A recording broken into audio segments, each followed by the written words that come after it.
Good morning बच्चों, कैसे हो। आज हम हिंदी का 17वां चैप्टर जीवित कौन है का अभ्यास करते हैं। मरते तो सब हैं, जो पैदा होगा वह एक दिन मरेगा ही। हमको भी पता है कि जिसका जन्म हुआ है उसको एक ना एक दिन अवश्य मरना ही पड़ेगा, पर मरने में भी फर्क होता है। इधर क्या बोला है कि मरने में भी फर्क होता है।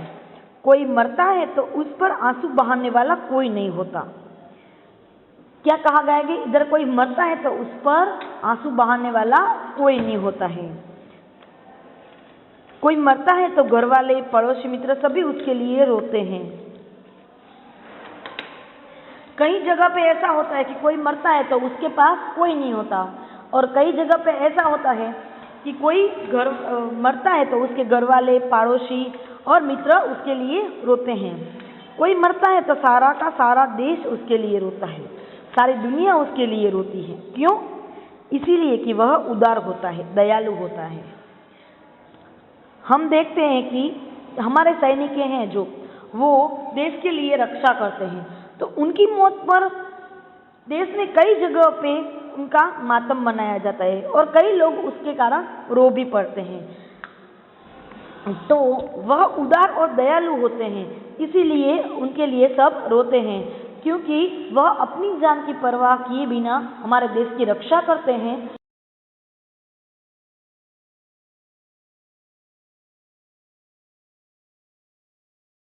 कि बापू यानी कि गांधी बापू, अगर बापू रो पड़े तो पूरी दुनिया रो पड़ी।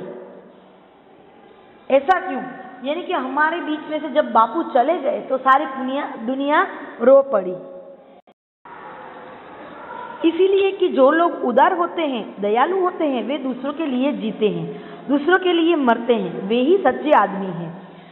सारे दुनिया वाले क्यों रो पड़े? क्योंकि जो दयालु होते हैं, जिसमें दया होती है और उदार होते हैं, यानी कि वह सबकी भलाई करते हैं, जिसका दिल बड़ा होता है, उसके लिए पूरी दुनिया रो पड़ती है। और जो आदमी होता है वो दूसरों के लिए लड़ता है और दूसरों के लिए जीता है, वह सच्चा आदमी कहलाता है। मैथिली शरण गुप्त ने ठीक कहा है, हम सभी को एक न एक दिन मरना है, लेकिन मृत्यु से डरना नहीं चाहिए। मैथिली शरण गुप्ता जो हिंदी के अच्छे कवि हैं, उसने भी कहा है कि हम सभी को, यानी कि दुनिया में जिसने भी जन्म लिया है उन सभी को एक ना एक दिन तो मरना ही है, लेकिन हमें मृत्यु से नहीं डरना चाहिए। हमें इस प्रकार मरना चाहिए कि मृत्यु के बाद भी लोग हमें याद करें, यानी कि हमें ऐसे अच्छे अच्छे कार्य करने चाहिए कि हम मर जाए ना तो भी दुनिया और सभी लोग हमें याद करें। दूसरों के लिए जीना ही सच्चा जीना है। हम अपने लिए ही जीते हैं,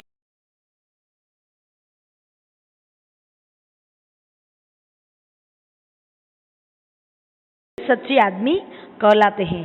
जिसको पूरे देश की, पूरी दुनिया की पड़ी हो, वही सच्चा आदमी है। दूसरों के लिए मरना ही सच्चा मरना है।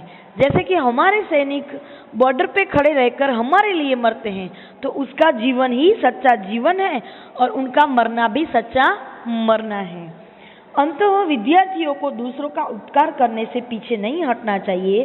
परोपकार सज्जनों का आभूषण होता है।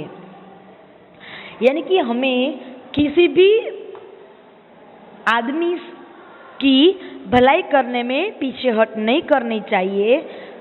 हमें सबकी भलाइयाँ करनी चाहिए। यही भलाइयाँ एक श्रेष्ठ, यानी कि जो सच्चे आदमी होते हैं उसका गहना होता है।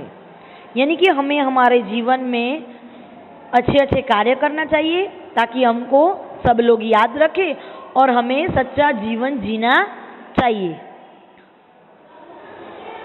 Thank you.